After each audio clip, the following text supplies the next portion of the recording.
Salut à tous. Nous sommes en guerre. Ce 23 février, le méchant Poutine a décidé d'envahir l'Ukraine sans aucune raison apparente. Il s'agit de l'acte irréfléchi d'un fou furieux qui menace maintenant d'envahir l'Europe entière pour remplacer nos belles valeurs humanistes et démocratiques par son autoritarisme et celui de ses oligarques. Voilà en gros ce que doit penser le travailleur français, endoctriné depuis des années, qui ne s'informe pas et qui regarde uniquement 20 minutes d'infos le soir en rentrant du travail. Ah non, pardon, ça c'est seulement en Russie, évidemment. Car en France, nos médias font leur travail. Ils sont d'ailleurs reconnus pour leur neutralité exemplaire et leur engagement sans faille à transmettre toutes les informations nécessaires à la compréhension d'un événement. Nous sommes très fiers d'eux. Bon, s'ils ont tous oublié de nous parler du contexte de cette intervention, et notamment de ce qui s'est passé ces 10-15 dernières années, c'est uniquement par manque de temps. Le fait que ces informations ne soient pas très favorables à l'OTAN n'a rien à voir avec cet oubli collectif, et le sous-entendre peut vous valoir un procès en complotisme par le journal Le Monde. Faites attention. Je pense qu'ils seront heureux d'apprendre que j'ai décidé de les aider à pallier à ce manque de temps, en commençant par rappeler quelques infos importantes. Je vais peut-être pas trop rentrer dans les détails sur tout, parce que c'est assez long, et il existe déjà des articles et des documentaires très fouillés qui expliquent tout ça très bien. Donc pour chacune de ces infos importantes que je vais pas forcément détailler, je vous mettrai des liens en description si vous voulez vérifier ce que je dis ou creuser le sujet. Je vous invite à aller voir tout ça. Ceci étant dit, commençons. Tout part de la chute de l'URSS en 91 qui débouche sur la création de 15 nouvelles républiques. Si certaines restent proches économiquement et politiquement de la Russie à travers la communauté des États indépendants, dont l'Ukraine, d'autres vont se rapprocher de l'Occident. Ce qu'on appelle chez nous les pays de l'Est vont progressivement rentrer dans l'OTAN, puis dans l'Union européenne, malgré la promesse faite par Bush père de ne pas étendre l'OTAN à l'Est de l'Allemagne réunifiée. Et pourtant, les élargissements à l'Est auront lieu en 1999, 2004, 2009, puis 2017 et 2020 dans les pays de l'ex-Yougoslavie. S'il n'y a jamais eu d'accord signé, il existe en revanche de nombreux documents qui font état de cette promesse verbale des États-Unis et des Occidentaux en général. Je vous renvoie à l'interview de Roland Dumas par Olivier Berruyer qui explique dans quel contexte cette promesse avait été faite. Il a participé à toutes les réunions. Aujourd'hui, le non-respect de cette promesse est vécu par les Russes comme une trahison et un danger, car les ambitions otaniennes ne se limitent pas à l'élargissement à l'Est. Il s'agit d'empêcher la Russie de reconstituer l'URSS. Donc après le grignotage complet de leur zone d'influence, les Russes craignent aussi qu'on s'attaque à l'unité de leur pays, qui finirait émietté façon Yougoslavie. Понять, что дальнейшее движение НАТО на восток неприемлемо. Ну чего здесь непонятного? Или ставим ракеты рядом с границами Соединенных Штатов? Нет. Это же Соединенные Штаты со своими ракетами пришли к нашему дому. На пороге нашего дома находятся уже. Ну разве это какое-то избыточное требование? Не ставить больше никаких ударных систем у нашего дома. Ну чего здесь необычного? Ни одного дюйма на восток, сказали нам в 90-е годы. Ну и чего? Надули. Просто нагло обманули. 5 волн расширения НАТО. И теперь уже, пожалуйста, в Румынии, сейчас в Польше появляются соответствующие системы. Вот о чем речь. Ну поймите же вы в конце концов. Не мы кому-то угрожаем. Мы что ли пришли туда, к границам США? Или к границам Великобритании? Или куда? К нам пришли. И теперь еще говорят, нет, теперь и Украина будет в НАТО. Значит, и там будут системы. Или, бог с ним, не в НАТО, на двусторонней основе будут. Базы и ударные системы вооружений. Ну вот о чем идет речь. А вы требуете от меня каких-то гарантий. Вы должны нам дать гарантии.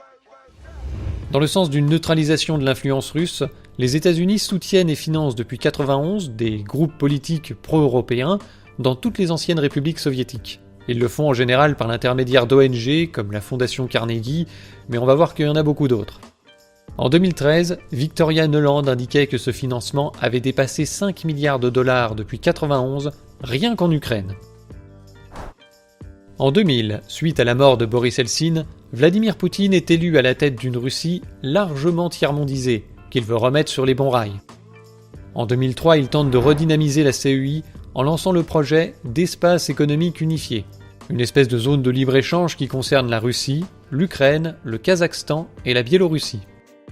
Ce projet est présenté de manière un peu excessive comme un équivalent à l'Union européenne, proposant un autre modèle de développement économique et ayant vocation à s'étendre aux autres pays de l'ex-URSS. La crainte d'un retour de l'URSS est donc bien là, et la réponse de l'Union européenne et des États-Unis ne s'est pas fait attendre. Des révolutions de couleur sur le modèle serbe de 2000 sont organisées, en Géorgie en 2003, en Ukraine en 2004, puis au Kirghizistan et en Biélorussie, mais ces dernières ont globalement foiré. À chaque fois, il s'agit de profiter d'échéances électorales pour dénoncer, à juste titre, les méthodes, la corruption ou les fraudes électorales du gouvernement en place à travers des manifestations globalement pacifiques. À cette fin, des groupes de militants ont été financés et formés par des ONG comme l'Open Society de Soros, le Konrad Adenauer Institute, proche de la CDU, l'ANED, le National Democratic Institute for International Affairs, proche du Parti démocrate, et la Freedom House, proche du gouvernement américain. Je vous invite à aller voir le documentaire de Manon Loiseau, Comment la CIA prépare les révolutions colorées. Vous verrez que tout ça se fait de manière très transparente. Au centre de Tbilissi, l'ambiance monte. L'arrivée de George Bush est annoncée dans 1 heure et plus de 200 000 personnes se sont rassemblées sur l'ancienne place Lénine, rebaptisée Place de la Liberté. Anatoly Lebedko, le Biélorusse, continue sa tournée des sponsors. Nous le retrouvons dans les bureaux de l'IRI, la fondation du sénateur McCain. Au mur, un t-shirt imprimé par la fondation et qui annonce toutes les dates de la grande tournée des révolutions, avec celles déjà faites et les autres marquées TBD, To Be Done, en français, celles à faire. Les prochains sur la liste, c'est nous, les Biélorusses. Les élections sont prévues en 2006.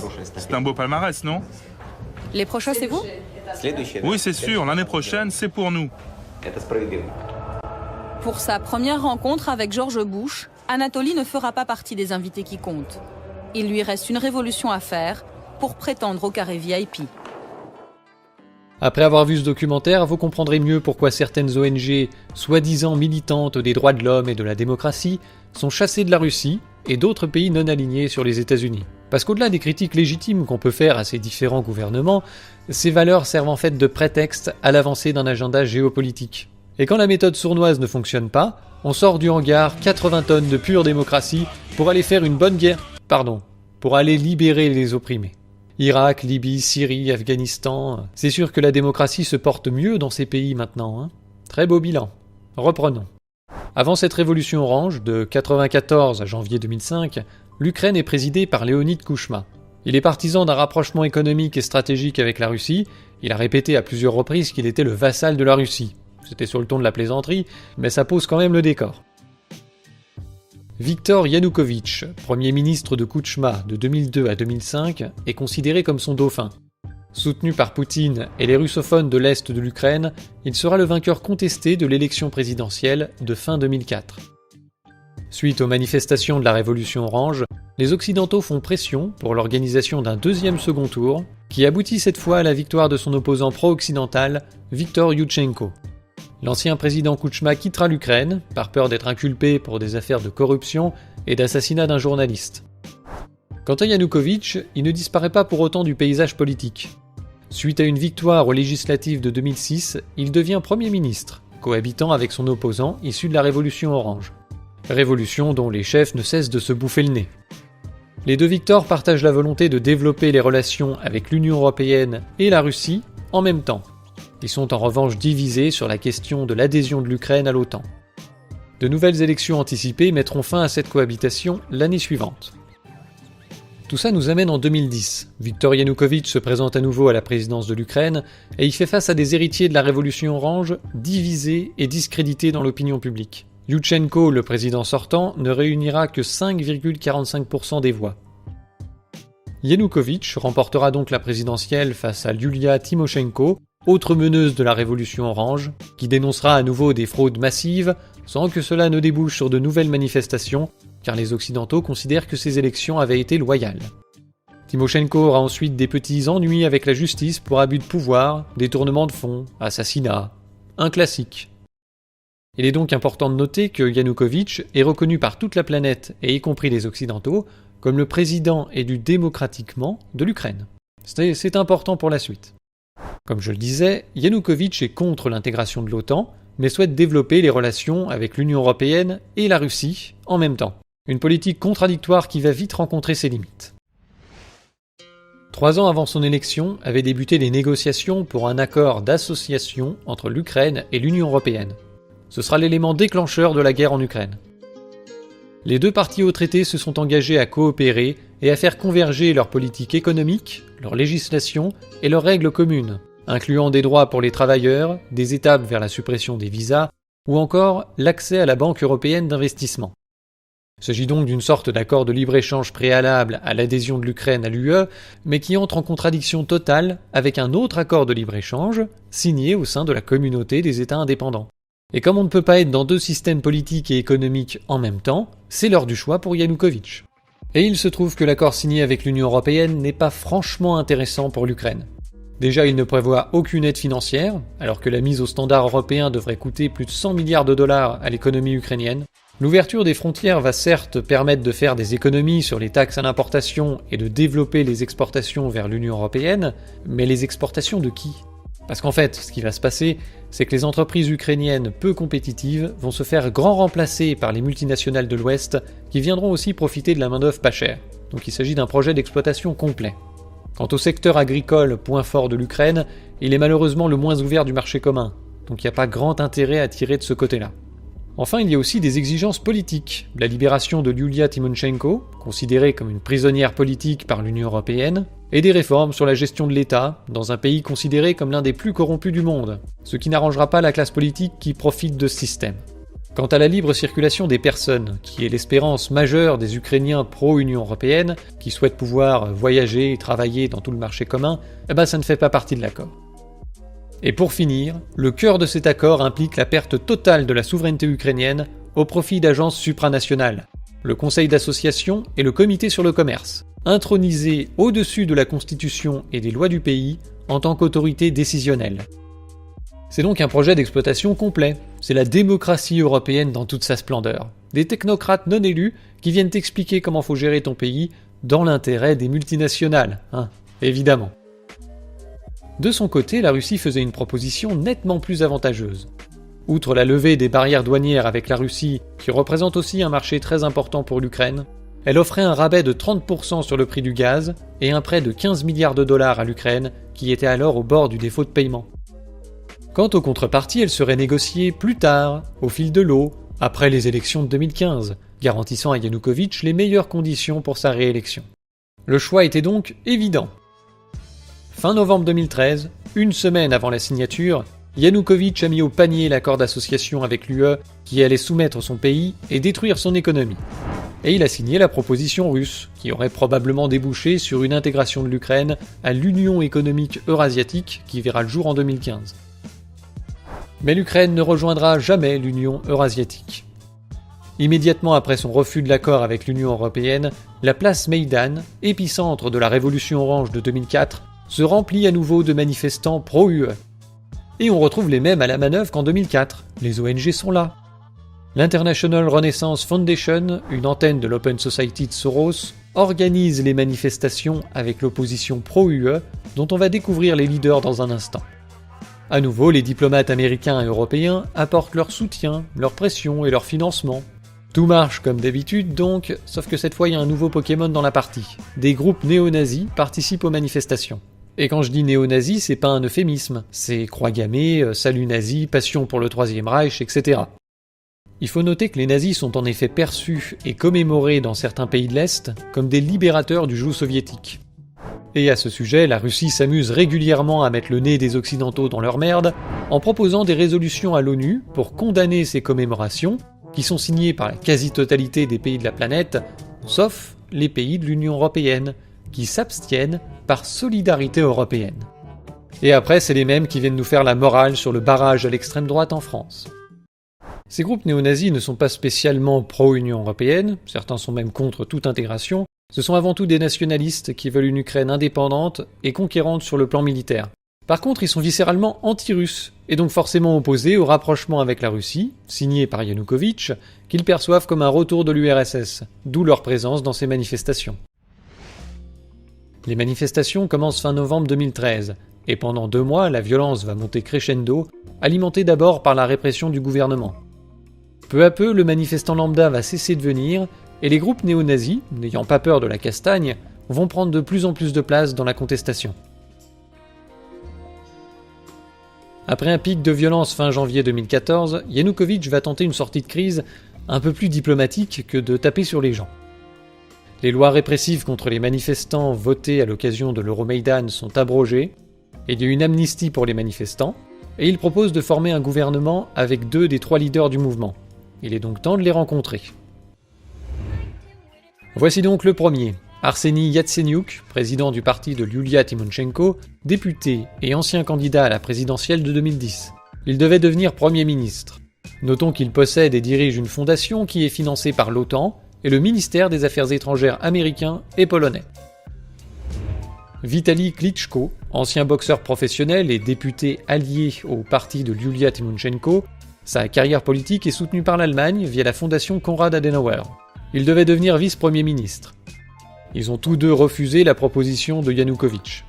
Quant au 3e leader de l'opposition, Yanukovych ne lui a rien proposé, puisqu'il s'agit d'Oleg Tyanibok, chef du parti Svoboda à tendance néo-nazie. Ces 3 lascars sont en lien direct avec les États-Unis pour organiser l'Euromaïdan. En décembre, 2 semaines après le début des manifestations, le sénateur McCain est venu faire un discours de soutien aux manifestants pour les encourager dans leur volonté de rejoindre l'Union européenne. Pendant ce temps-là, Victoria Nuland, accompagnée de Jeffrey Piat, l'ambassadeur américain en Ukraine, distribuait des petits pains sur la place Maïdan.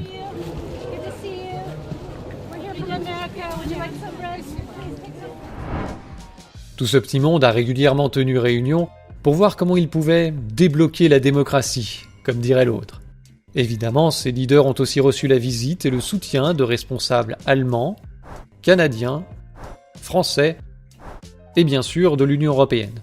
Ce parti de l'étranger leur a fourni du soutien politique, évidemment, mais aussi du financement via les ONG pour payer du matériel, des drapeaux, des masques, du fromage, du jambon, et peut-être même des armes, et bien sûr pour payer les manifestants qui n'ont pas les moyens de tenir la rue pendant 3 mois sans revenus. Bref, les chefs de l'opposition pro-UE se révèlent être des marionnettes des Occidentaux. Quelle surprise.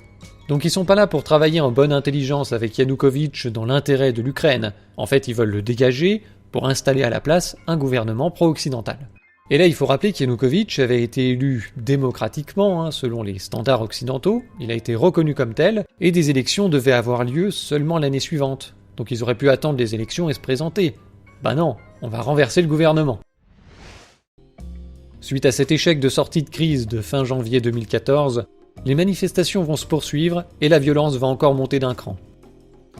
Le gouvernement accuse les manifestants d'en être à l'origine, alors que les manifestants dénoncent des provocateurs payés par le pouvoir. Plusieurs morts de manifestants et de policiers seront à déplorer au début du mois de février.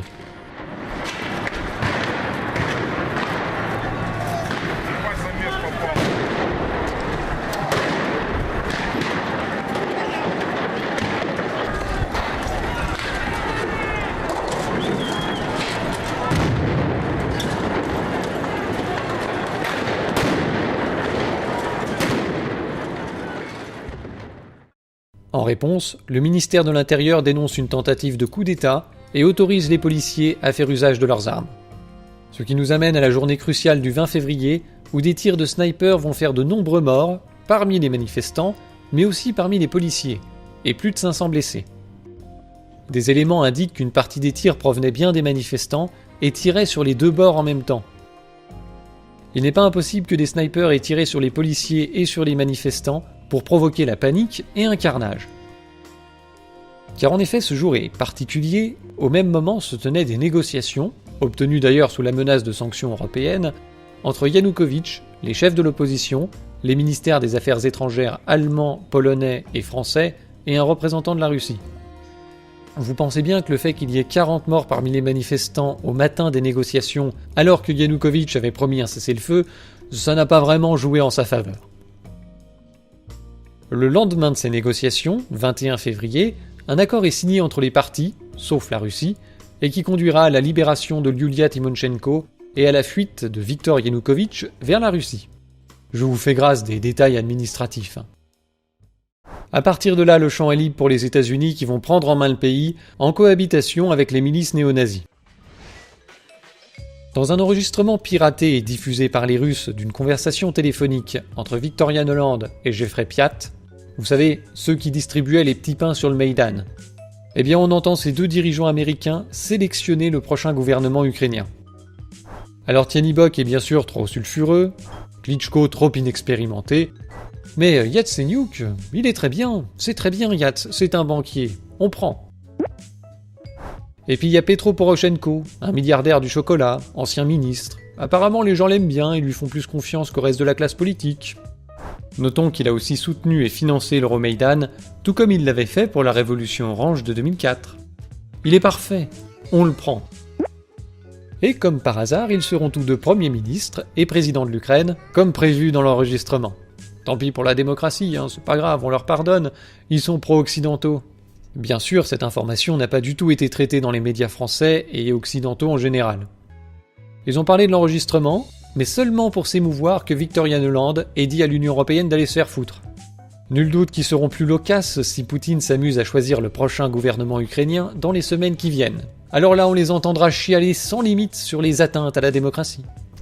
Reste plus qu'à régler le problème des milices néo-nazis. Elles ont été bien utiles pour tenir le pavé face à la répression de Yanukovych, et elles serviront encore contre les Russes. Mais elles ont profité de la révolte pour s'emparer de stocks d'armes de la police et de l'armée qu'elles refusent de rendre maintenant, ce qui peut présenter quelques dangers pour la démocratie, enfin, pour le maintien du pouvoir occidental, parce que le reste ils s'en foutent. Il est donc temps de rencontrer ces milices. Elles se divisent principalement en 3 groupes. Alors vous avez le parti Svoboda, disons que c'est la frange politicienne. Durant l'Euromaïdan, ils avaient occupé la mairie de Kiev, tapissant les murs de croix gammées, de croix celtiques, et affichant un grand portrait de Stepan Banderas. Il s'agit d'un indépendantiste ukrainien d'extrême droite qui a collaboré avec l'Allemagne nazie durant la Seconde Guerre mondiale pour chasser les soviétiques et les juifs. Il paraît que sa brutalité et sa sauvagerie effrayaient même les nazis, lui et ses milices sont responsables de la mort de plus d'1 million de juifs. Il y a quelques semaines, la police contrôlait les accès du bâtiment. Désormais, il faut montrer un document d'identité aux anciens manifestants pour pénétrer dans la mairie de Kiev. Le maire, un proche de Viktor Yanukovych, s'est enfui, introuvable depuis. Et voici désormais les hommes qui occupent son bureau. Ils s'empressent de se cagouler avant de nous parler. On ne vole rien, on ne dégrade rien, on se contente de surveiller et de protéger. N'ayez pas peur, on ne vous agressera pas et surtout, n'hésitez pas à poser des questions. Visiblement très à l'aise dans ce nouvel environnement. Regarde, il y a même une ligne directe avec la présidence. C'est marqué dessus. Allô, monsieur le président ? Ah non, c'est vrai, il n'y a plus de président. Ces hommes disent n'appartenir à aucun parti, impossible de vérifier. Dans l'escalier, nous croisons des employés qui reviennent au bureau sans savoir ce qu'ils vont y trouver. Des bureaux occupés. Nous en avons 2 ici, mais je ne sais pas si on peut entrer. Elle n'est clairement pas rassurée. Désolé, vous ne pouvez pas filmer. Et il y a de quoi. Certains étages sont occupés par des mouvements nationalistes durs. L'entrée du 7e étage est même très explicite avec ses croix gammées. Le mouvement secteur droite, en première ligne de la contestation. Inscription nazie à l'intérieur. Nous sommes priés d'aller voir ailleurs. Ne filmez pas, ok ? Qui dirige la ville ? Nous n'arriverons pas à le savoir. À l'extérieur, pendant ce temps-là, les services publics semblent à nouveau fonctionner normalement. Même si les barricades n'ont pas encore été démontées, la vie reprend progressivement son cours près de la place de l'Indépendance. Les transports en commun, par exemple, ont repris et la sécurité, elle, est toujours assurée par les anciens manifestants. Personne, en revanche, place de l'Indépendance, ne souhaite pour l'heure nettoyer et démonter les barricades désormais inutiles, mais toujours considérées ici comme le symbole de cette contestation victorieuse. Autre groupe néo-nazi, le bataillon Azov. Ça c'est pour ceux qui aiment les treillis. Ils seront intégrés dans l'armée ukrainienne. Leur logo est directement inspiré de la division Das Reich, tristement connue pour le massacre d'Oradour-sur-Glane. Et puis enfin, le Pravi Sector, une sorte de Gestapo qui va se substituer à la police dans de nombreux endroits. Alors eux, leur truc c'est de fliquer les gens, surveiller leurs allées et venues, leur morale, et vont aussi s'attaquer à des journalistes et à des juges. Cette milice sera responsable du massacre d'Odessa le 2 mai 2014, qui fera plus de 40 morts et 170 blessés dans l'incendie de la maison des syndicats.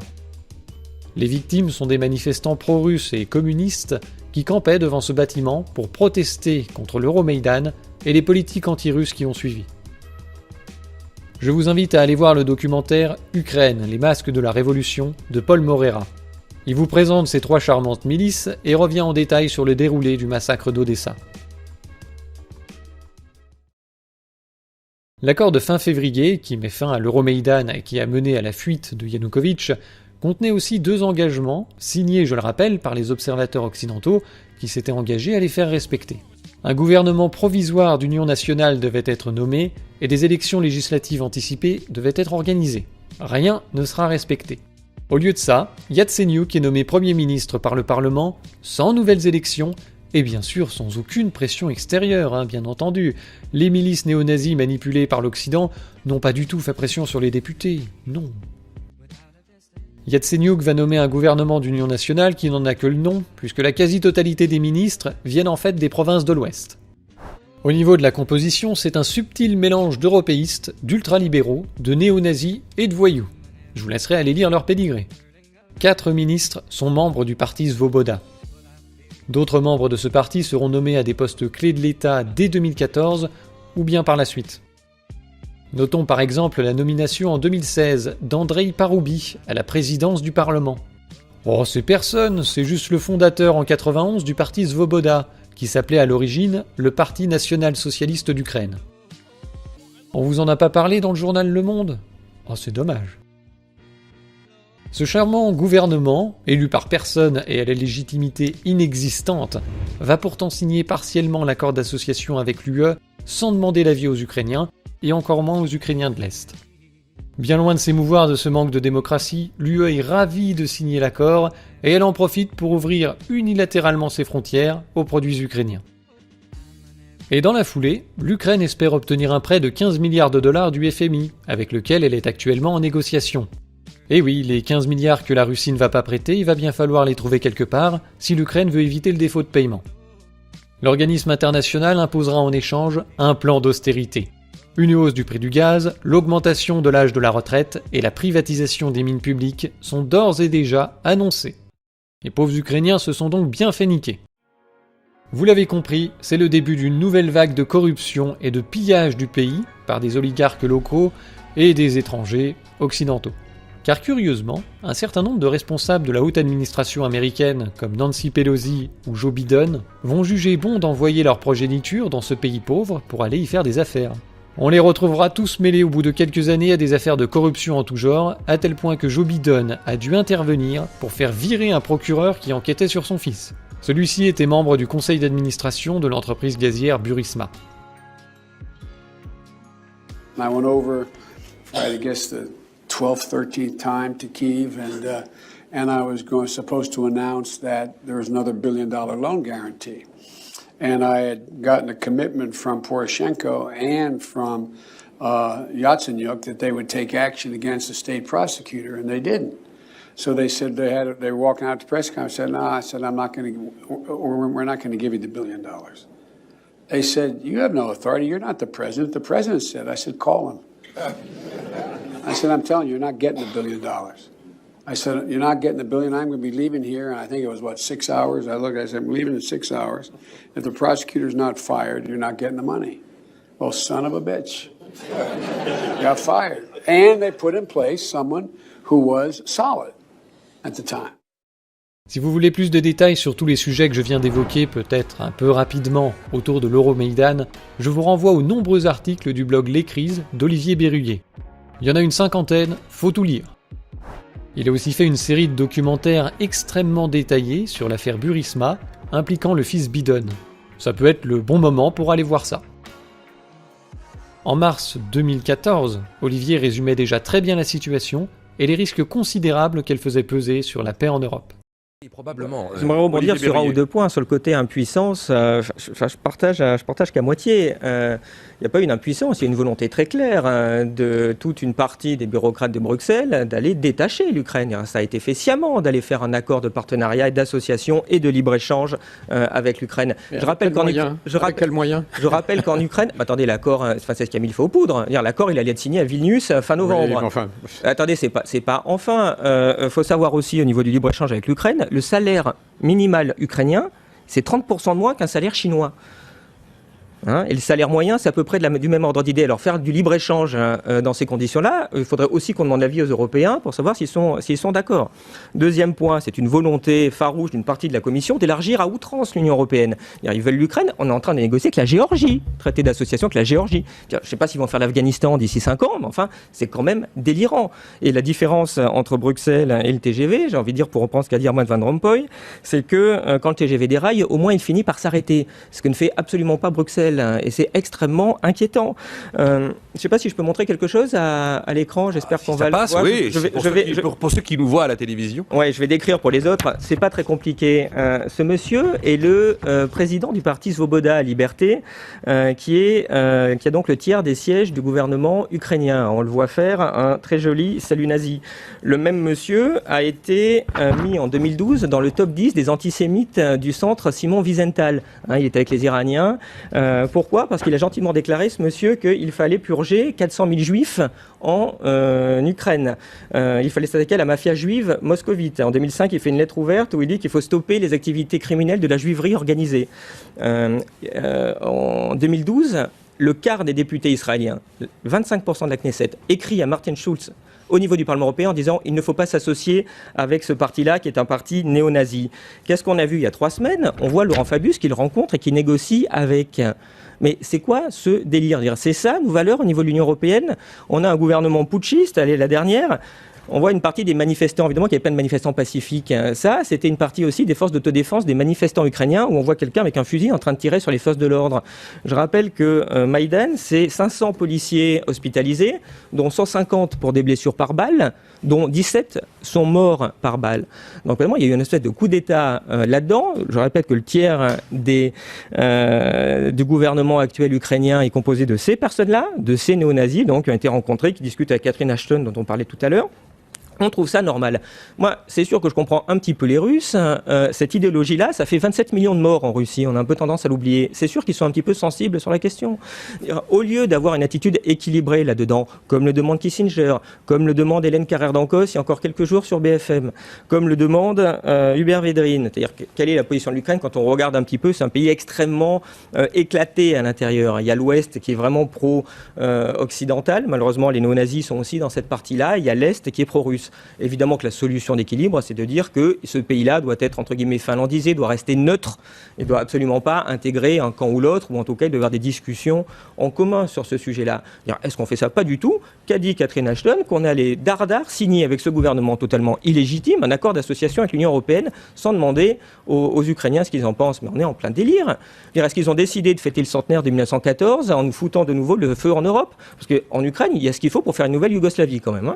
C'est le pays le plus peuplé, c'est le pays le plus vaste d'Europe, et ils ont quand même 50 millions d'habitants. On agit là-dedans avec une... sans voir toutes les conséquences terrifiantes qu'il y a là-dessus. J'ai pas envie, moi, d'arriver à montrer que l'Europe, c'est la guerre maintenant. Et malheureusement, si on n'arrête pas cette frange intégriste à Bruxelles, si les gouvernements, et là je vous rejoins, les gouvernements doivent reprendre la main là-dessus pour essayer de remettre un petit peu d'équilibre là-dedans et de ne pas mettre le feu aux poudres. Parce qu'il y a vraiment tout ce qu'il faut pour que derrière, maintenant, il y ait le feu en Ukraine de l'Est. Comme le rappelle Olivier, l'Ukraine est un pays très divisé, entre pro-occidental à l'ouest et pro-russe à l'est. Les cartes des résultats électoraux sont parlantes à ce sujet. Voici les résultats obtenus au second tour par Viktor Yanukovych en 2010. Le candidat pro-russe obtient entre 75 et 90% des voix dans les régions russophones. Mais il n'obtient pas la majorité dans le reste du pays et peine à dépasser 10% dans les 3 régions de la Galicie à l'ouest. Ces mêmes 3 régions où Svoboda a fait plus de 30% aux élections législatives qui ont suivi en 2012. En revanche, ce parti n'a fait qu'entre 1 et 5% dans les régions russophones. Autant dire que les Ukrainiens de l'Est, sûrement satisfaits du rapprochement avec la Russie, n'étaient pas fans du coup d'état de l'Euromaïdan et de sa revendication pro-UE. Pas fans non plus de voir Svoboda prendre de plus en plus de poids politique dans le pays. Et vraiment pas fans de l'une des premières lois votées par le Parlement suite au coup d'état, le 23 février 2014. Ils ont tout simplement abrogé la loi sur les langues régionales, retirant le statut de langue officielle à toutes les langues régionales, dont le russe. Un grand nombre de russophones qui ne parlent pas ukrainien, donc à peu près 12% de la population quand même, allaient devenir des citoyens de seconde zone, incapables de comprendre les documents administratifs de leur pays, interdits de fait de postuler dans l'administration, l'école publique ne se ferait qu'en ukrainien, etc. Tout ça s'inscrit dans un projet plus global de dérussification de l'Ukraine, qui n'a pas été une politique très sympathique envers les russophones. En réaction, des manifestations anti-Maïdan sont organisées dans plusieurs grandes villes de l'Ouest et vont prendre une tournure particulière en Crimée et dans le Donbass. La Crimée a en effet une histoire un peu particulière, puisqu'il s'agit d'un territoire russe offert en cadeau à l'Ukraine par des gens qui pensaient que l'URSS existerait pour toujours et que les frontières intérieures n'avaient pas grande importance. À la chute de l'URSS, la Crimée s'est donc retrouvée hors de Russie et on a créé un statut spécial pour Sébastopol qui a une importance stratégique pour la Russie, puisqu'on y trouve son seul port militaire en mer chaude. Vu la tournure des événements en Ukraine, la Russie va décider d'intervenir en Crimée. Dans un mélange de soulèvement populaire et d'invasion militaire, la Russie va annexer la Crimée en 2 semaines. Un référendum organisé le 16 mars dans des conditions forcément douteuses rassemblera 96% des voix pour un rattachement à la Russie. Cela correspond quand même à un souhait majoritaire de la population qui ne s'est jamais plaint de ce rattachement, si on met à part la minorité tatare, très largement opposée à cette annexion pour des histoires de persécution du temps de l'URSS. Cette annexion a marqué le début de la politique de sanctions occidentales, prise d'ailleurs en violation totale du droit international. En fait, les États-Unis se sont servis de l'Europe pour mener une guerre économique à la Russie, puisque, comme par hasard, les sanctions gênaient bien plus les Européens que les Américains. Et ça continue aujourd'hui avec l'embargo sur le gaz. La question de savoir si nous voulons des relations sur un pied d'égalité avec l'Occident? Oui, bien sûr, mais seulement à condition que nos intérêts nationaux soient respectés, aussi bien dans le domaine de la sécurité que dans le domaine de l'économie. Pendant environ 19 ans, nous avons négocié l'entrée de la Russie à l'OMC. Nous avons dû faire énormément de concessions pour cela. Et tout le temps, on a pensé qu'il s'agissait d'accords vraiment solides, inébranlables. Je ne veux pas dire qui a tort ou qui a raison dans ce conflit ukrainien. Je pense que c'est notre position qui est la bonne. Mais laissons ça de côté. J'en ai parlé déjà plusieurs fois et je pense que nos partenaires occidentaux ont tort en ce qui concerne la crise ukrainienne. Donc nous avons adhéré à l'OMC. Là, il y a des règles commerciales solides. Ces règles ont été violées. Les règles du droit international ont été violées et les règles de la Charte des Nations Unies ont été violées lorsque des sanctions économiques illégitimes et unilatérales ont été infligées à la Russie. Est-ce de nouveau nous qui avons tort? Nous voulons entretenir des relations tout à fait normales avec l'Occident dans le domaine de la sécurité, dans la lutte contre le terrorisme, dans le domaine de la non-prolifération des armes nucléaires. Nous voulons collaborer dans le domaine de la lutte contre la drogue, contre le crime organisé et pour la prévention des maladies infectieuses, y compris le virus Ebola. Tout cela, nous allons le faire ensemble, y compris dans le domaine économique, si nos partenaires occidentaux veulent bien. Cette politique a été un vaste échec pour l'OTAN, puisque les Russes ont profité des sanctions et des contre-sanctions qu'ils ont appliquées ensuite pour développer leur économie dans des secteurs qui étaient un peu laissés à l'abandon, notamment dans l'agriculture et l'agroalimentaire. L'Ukraine, comptant de très nombreux déserteurs dans ses rangs, a été obligée de reculer et de laisser l'annexion se faire. Mais en représailles, le nouveau gouvernement décide de couper l'approvisionnement en eau via le canal de Crimée du Nord, qui subvient quand même à 90% des besoins en eau potable de la presqu'île. L'eau potable va être utilisée comme un levier de pression dans les négociations politiques, et tant pis pour les populations locales qui souffrent du manque d'eau, notamment pour l'agriculture. La catastrophe humanitaire ne sera évitée que par une météo clémente et une politique de rationnement, et plus tard par la construction du pont de Crimée.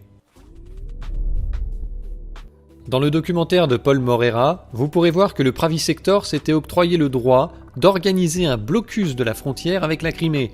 Il contrôlait les allées et venues pour bloquer tout ravitaillement.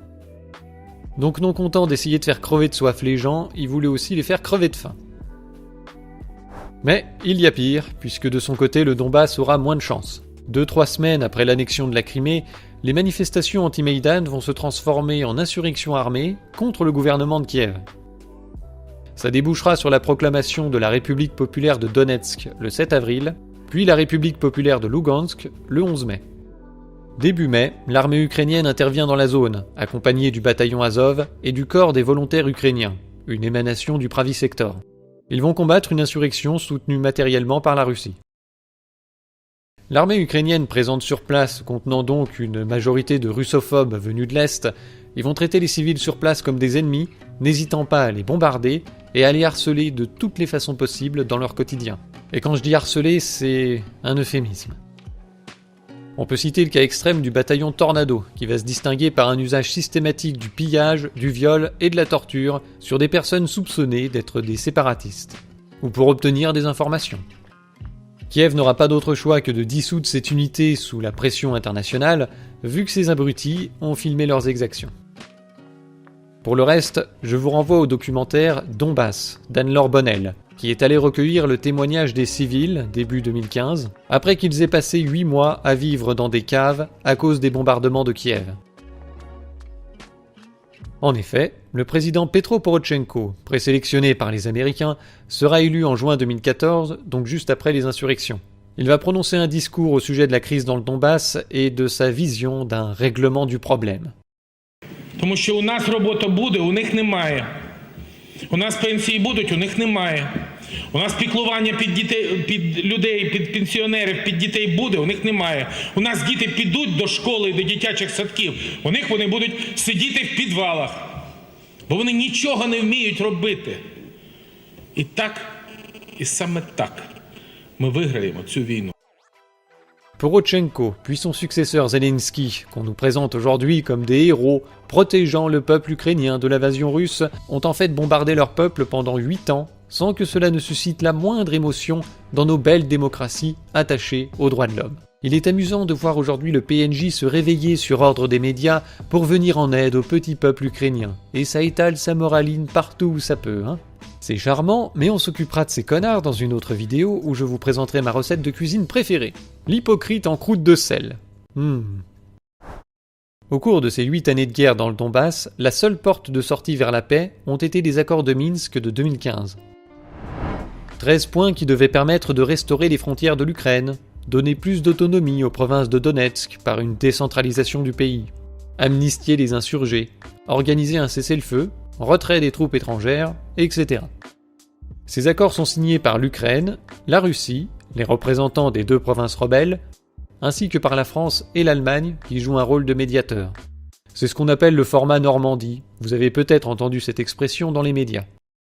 Ces accords vont au moins permettre une diminution de la violence dans le Donbass, mais les cessez-le-feu prononcés régulièrement seront systématiquement violés par les 2 parties. Et il n'y aura jamais vraiment d'avancée sur le reste des points de l'accord qui se résument à des intentions peu précises et sans calendrier.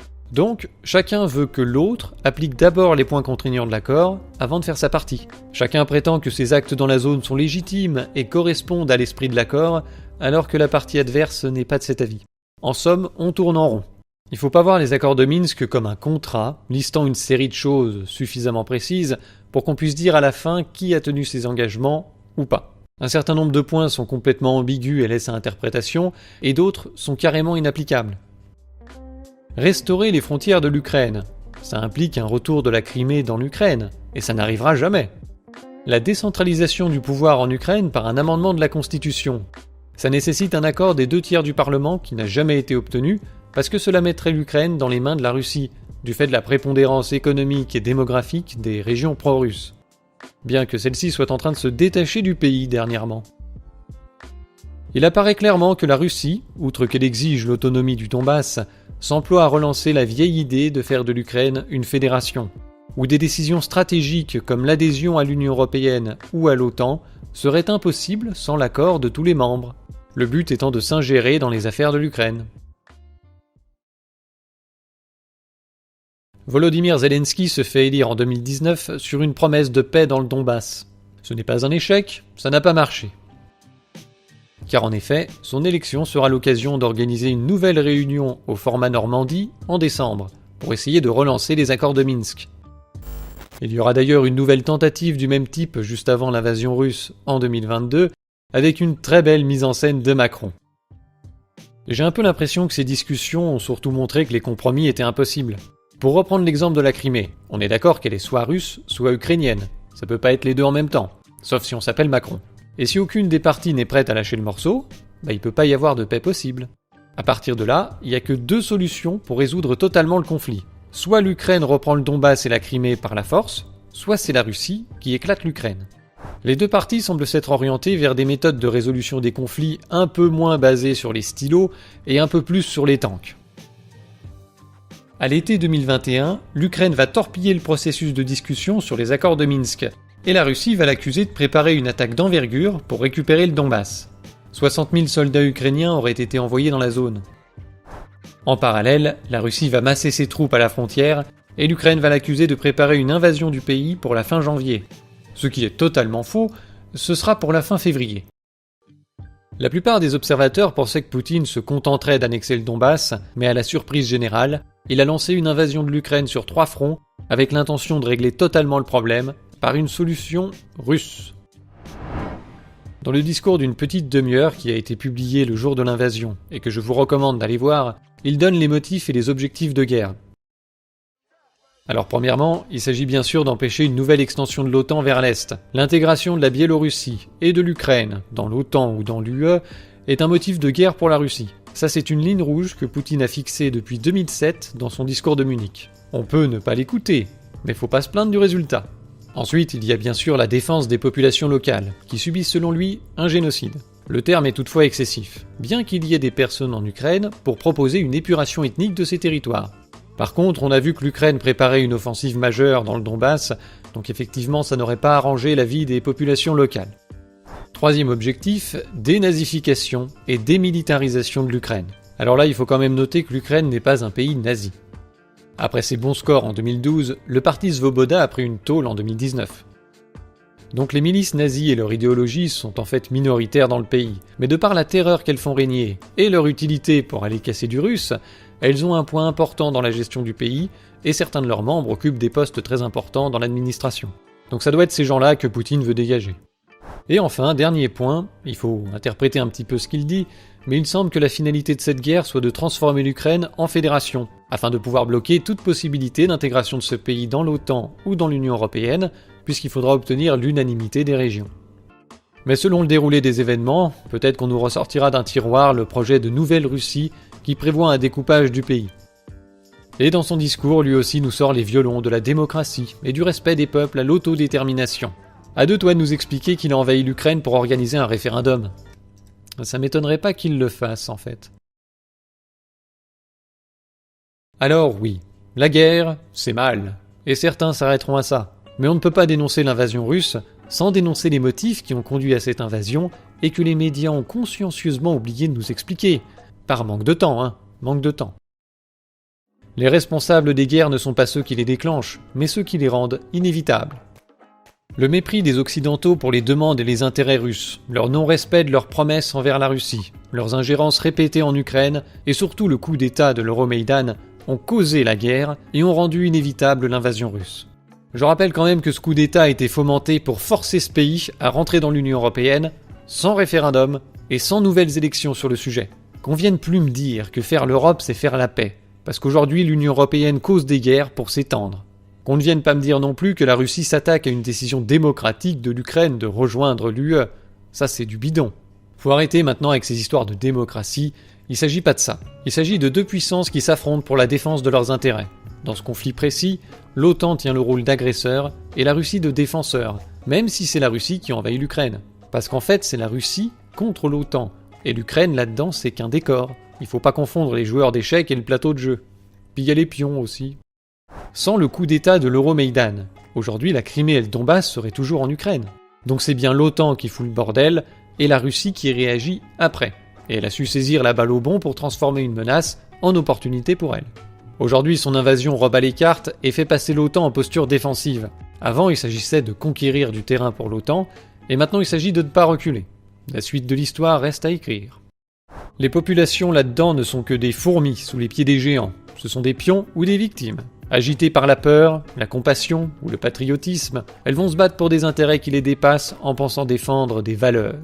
Les victimes dans le Donbass hier, les victimes dans le reste de l'Ukraine aujourd'hui, et nous autres, dans une moindre mesure, qui allons être impactés par les conséquences de ce conflit, n'avons rien à y gagner et tout à y perdre.